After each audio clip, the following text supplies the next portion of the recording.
দিয়েছি 2 কাপ ময়দার মধ্যে আমি এবার চিনিটা মেশাচ্ছি। 1 কাপ চিনি আমি মেশালাম। এবার আমি 2টো ডিম ভেঙে তার মধ্যে দিয়ে দিচ্ছি।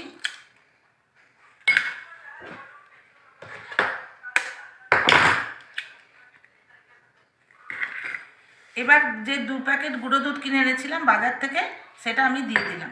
আমুল দুধ আছে এটা। এবার আমি এটা মেশাতে থাকবো আর গোলা দুধটা, লিকুইড দুধটা আমি ওতে দিতে থাকবো। দুধটা আপনি একটু হালকা গরম করে ঠান্ডা করে নেবেন, তাহলে ভালো হবে। এবার আমি দিচ্ছি বেকিং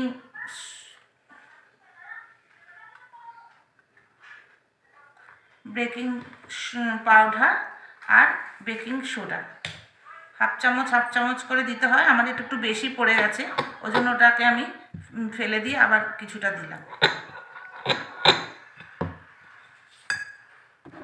এটা একটুখানি আমি মেল্ট করে ঢেলে দিলাম। আমি এতে এক ছিপি এসেন্স দিলাম।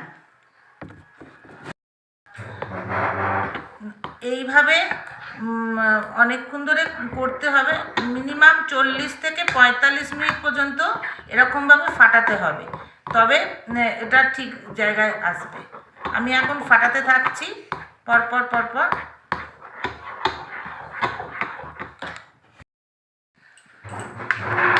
আমি 8 ঘন্টা আগে এইগুলো ভিজিয়ে রেখেছিলাম কমলা লেবুর রস করে, ড্রাই ফ্রুটগুলো, সেগুলো এবার আমি ওর মধ্যে দিয়ে দিচ্ছি।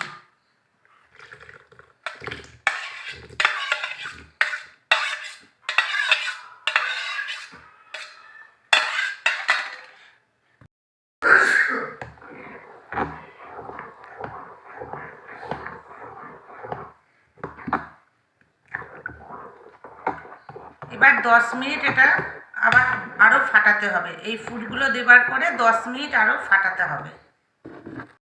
আমি একটা বাটির মধ্যে একটু বাটার নিয়ে, বাটার পেপার তার মধ্যে লাগিয়ে আমি পুরো ব্রাশ করে নিয়েছি, যাতে এটা তলায় আটকে না যায়। এবার আমি বাটারটা ওর মধ্যে ঢালছি।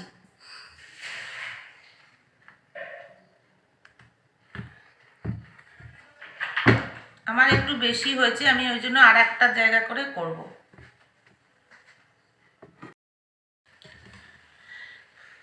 প্রেসার কুকারটা নিয়ে নিয়েছি। এবার প্রেসার কুকারের মধ্যে আমি নুন দিয়ে দিয়েছি। নুনটা দিলে পুড়বে না।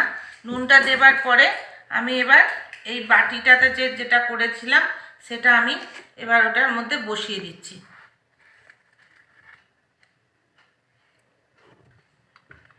এবার আমি প্রেসার কুকারের ঢাকনাটা দিয়ে দিচ্ছি, কিন্তু সিটিটা লাগানো যাবে না। সিটিটা খুলে আমি এটা লাগিয়ে দিচ্ছি।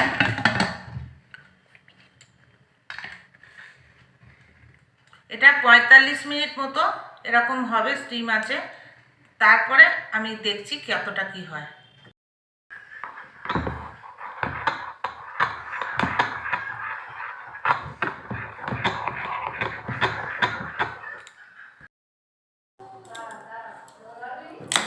আমার কেকটা পুরো কমপ্লিট হয়ে গেছে। আমি গ্যাস থেকে নামিয়ে এনেছি প্রেসার কুকার সমেত। এবার আমি টুথপিক দিয়ে দেখছি, চামচ এটা দেখুন কেমন হয়েছে। এই যে একটুও গায়ে লেগে নেই, তার জন্য এটা বোঝা যাচ্ছে পুরোপুরি হয়ে গেছে।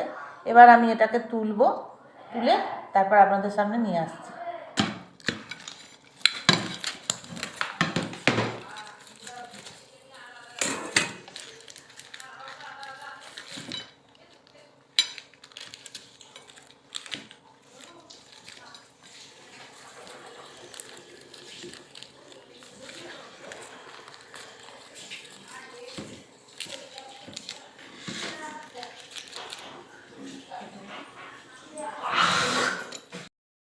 দেখুন কিরকম স্পঞ্জি হয়েছে কেকটা। আমি কাটছি, কাটার পর দেখাচ্ছি কেমন হয়েছে।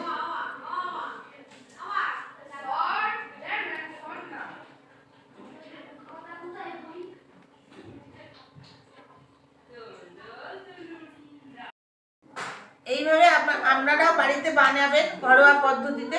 এরকমভাবে যদি ভালো লাগে আপনার ভিডিওটা, আপনারা লাইক করবেন, শেয়ার করবেন আর কমেন্টে লিখবেন কেমন হয়েছে। অবশ্যই আপনাদের অপেক্ষায় থাকবো। আজ তাহলে আসি, নমস্কার।